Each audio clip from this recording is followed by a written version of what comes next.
কারণ তৃণমূলের ভবিষ্যৎ অনেক আগে আমি বলেছিলাম, যেদিন ক্ষমতাচ্যুত হবে তার পরের দিনে পতাকা বাঁধার লোক পাওয়া যাবে না। আর আপনারা দেখুন, আমাকে একটা জায়গা দেখান, এই আজকে 1.5 মাস পার হতে যাচ্ছে, নতুন করে তৃণমূলের ঝান্ডা 1.5 মাসে কোথাও লাগাতে পেরেছে? কোনো কথা হবে না, আমাকে আমার টাইম দিতে হবে। আর আমি আমার টাইম দিয়ে নেওয়ার জন্য কাউকে তেল লাগাবো না। আমি এটাও বলছি আপনাদের মাধ্যমে যে অমুককে তেল লাগাতে হবে, অমুকের সাথে সাথে ঘুরতে হবে। আমি এর আগের বারে 5 বছরে পারফর্ম করেছি বিধানসভায়। আমার যা টাইমের প্রয়োজন ছিল, যাকে নির্দিষ্ট টাইম যার কাছ থেকে বরাদ্দ হয় তাকে যে বলেছি সিস্টেম মেনে, এবারও সিস্টেম মেনে করবো। আমার টাইম আমাকে দিতে হবে। যারা যেখানেই নাম লিখাক না কেন, অন্যায় করে বেরিয়েছে, এখন ভারত তৃণমূলের দলে নাম লিখাবো, বিজেপির দলে নাম লিখিয়ে দেবো, কি ভাবছে? হতে পারে প্রশাসন তাদেরকে ছেড়ে দেবে, বাংলার মানুষ ছাড়বে নাকি? দীর্ঘদিন অত্যাচারিত হচ্ছে তৃণমূলের হাতে। আজকে ভালো তৃণমূল সেজে মিডিয়ার সামনে বসে একটু মেকআপ করে বড় বড় ভাষণবাজি দিলে মানুষের মনে যে ক্ষত আছে সেগুলো মুছে যাবে? অত সহজ নয়।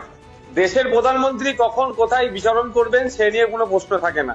পশ্চিমবাংলায় আসছেন, পশ্চিমবাংলা তারা নতুন সরকার গঠন করেছে, কিন্তু মণিপুরে তিনি যেতে সেইভাবে সময় তিনি দিচ্ছেন না মণিপুরবাসীর জন্য, যেটা এই মুহূর্তে সব থেকে বড় দরকার। ভারতবর্ষের যে কটা অঙ্গরাজ্য আছে, মণিপুর সব থেকে সংকটময় অবস্থায় চলছে।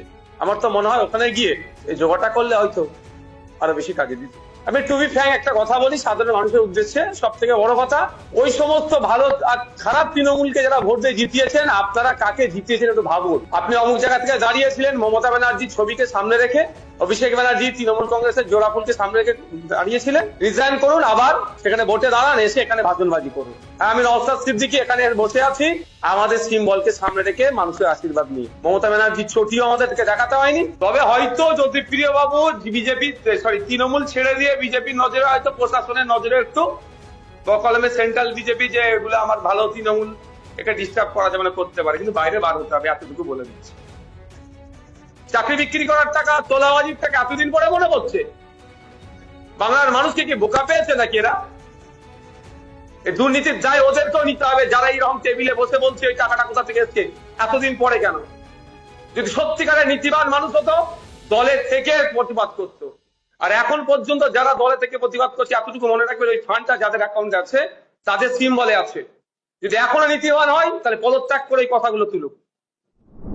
দেশের প্রধানমন্ত্রী কখন কোথায় বিচরণ করবেন সে নিয়ে কোনো প্রশ্ন থাকে না। পশ্চিমবাংলায় আসছেন, পশ্চিমবাংলা তারা নতুন সরকার গঠন করেছে, কিন্তু মণিপুরে তিনি যেতে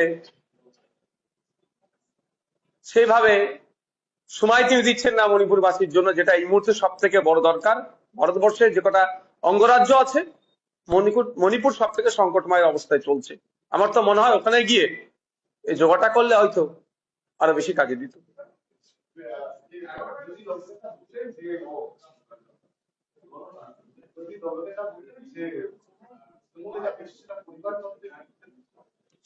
দেখুন, কথা হচ্ছে বিরোধী দলনেতা যেটা বলেছে তার সুরে সুর মিলিয়ে কথা বলতে হবে এরকম ব্যাপার নয়। যদিও আমি বিরোধী দলের বিধায়ক হিসাবে বলছি, এতদিন পরে সব মনে পড়ে যাচ্ছে কিভাবে বুঝতে পারছি না। একসাথে তো দীর্ঘদিন ছিলেন ওনারা। আর এই পরিবারতন্ত্র বা এটা আমরা আজকে দেখছি না, আমরা তো বারবার বলে আসছি। সেই সময় বা 4ঠা মে 2026 তখন খুব মিষ্টি মিষ্টি লাগছিল, আর এখন আমরা দেখতে পাচ্ছি এখন এইগুলো শব্দগুলো বার হচ্ছে।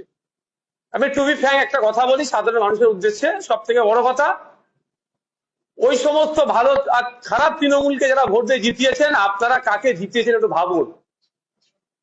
কাদেরকে জিতিয়েছেন? নিজেদের অস্তিত্ব টিকিয়ে রাখার জন্য আপনাদের ভোটগুলো সম্মানটা কোথায় রাখছে বা কোথায় ঠেলে দিচ্ছে?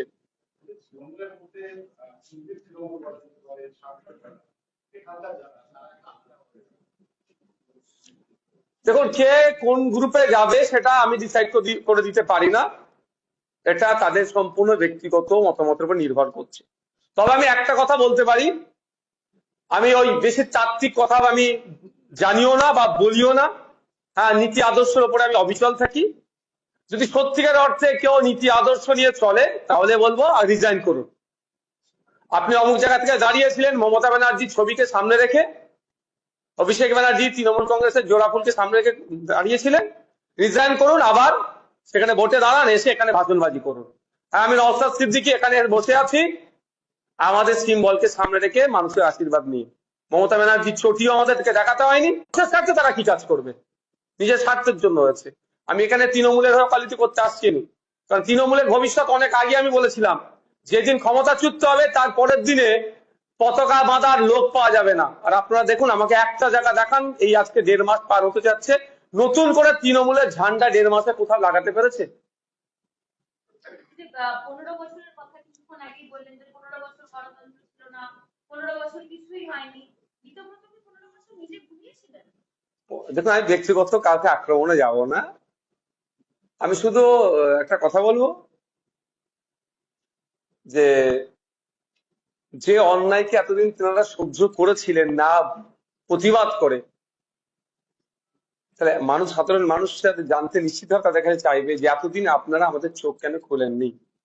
নিশ্চিতভাবে সেখান থেকে আপনারা সুযোগ সুবিধাগুলো পাচ্ছিলেন, এখন ওই এন্ড থেকে সুযোগ সুবিধাগুলো হয়তো পাচ্ছেন না সেইভাবে, বা পাবেন না, কারণ আপনারা স্বাধীনতার স্বাদ পাচ্ছি দলে থেকে যারা বলেছে তাতে তৃণমূলের, তাদেরকে যদি দাঁড় করানো হয় নতুন করে, একটাও জিতে আসতে বিধানসভায় পারবে, এটা আমি চ্যালেঞ্জ করে বলছি।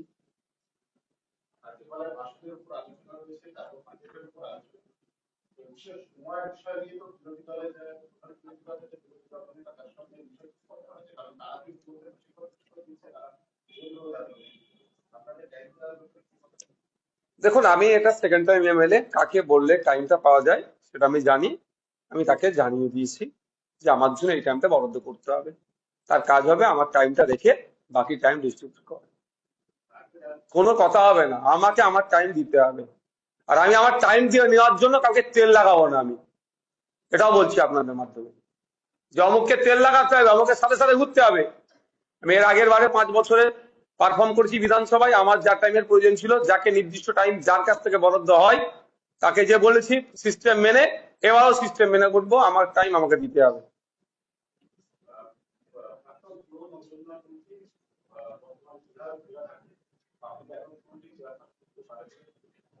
যখন হবে প্রতিক্রিয়া দেব, এখন তো হচ্ছে না, ঘোষণা হয়নি তো। থাকতে পারে, কাকে কখন করে বোঝা মুশকিল। এই ব্লক তৃণমূলটা তো 4 তারিখের আগে ছিল না, হঠাৎ করে গজিয়ে উঠলো। আর দেখুন আগামীকাল কি হতে চলেছে।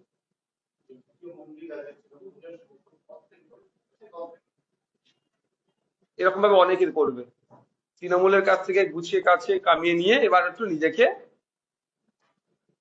ভালো রাখতে চাইছে। তবে হয়তো জ্যোতিপ্রিয় বাবু বিজেপি, সরি, তৃণমূল ছেড়ে দিয়ে বিজেপির নজরে, হয়তো প্রশাসনের নজরে একটু বকলমে সেন্ট্রাল বিজেপি যে এগুলো আমার ভালো, তৃণমূল একে ডিস্টার্ব করা যাবে না, করতে পারে, কিন্তু বাইরে বার হতে হবে, এতটুকু বলে দিচ্ছি। যারা রেশন চুরি করেছে, যা চুরি করেছে, বাংলার মানুষ গণতান্ত্রিক প্রক্রিয়ায় জবাব দেবে। যারা যেখানেই নাম লিখাক না কেন, অন্যায় করে বেরিয়েছে, এখন ভারত তৃণমূলের দলে নাম লিখাবো, বিজেপির দলে নাম লিখিয়ে দেবো, কি ভাবছে? হতে পারে প্রশাসন তাদেরকে ছেড়ে দেবে, বাংলার মানুষ ছাড়বে নাকি? দীর্ঘদিন অত্যাচারিত হয়েছে তৃণমূলের হাতে, আজকে ভালো তৃণমূল সেজে মিডিয়ার সামনে বসে একটু মেকআপ করে বড় বড় ভাষণবাজি দিলে মানুষের মনে যে ক্ষত আছে সেগুলো মুছে যাবে? অত সহজ নয়। দিনের শেষে গণতন্ত্রের শেষ কথা বলে মানুষ, তো গণতান্ত্রিক প্রক্রিয়ায় মানুষ জবাব দেবে। সে জ্যোতিপ্রিয় বাবু হতে পারে, আর ভালো তৃণমূলের নাম লেখানো নেতারাও হতে পারে।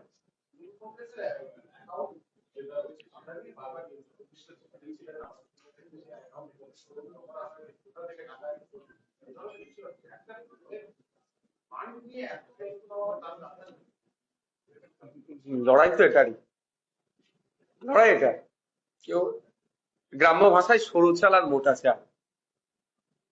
একজন মানুষ সকালবেলা উঠে কলকাতায় আসছে, সারাদিন হাড় ভাঙা খাটুনি করার পরে বাড়ি ফিরে যাচ্ছে, মাস গেলে 6,000 টাকা মাইনে, 6,500 টাকা, 7,000 টাকা মাইনে, তার মোটা চালের ভাতটা জোগাড় করার লড়াই।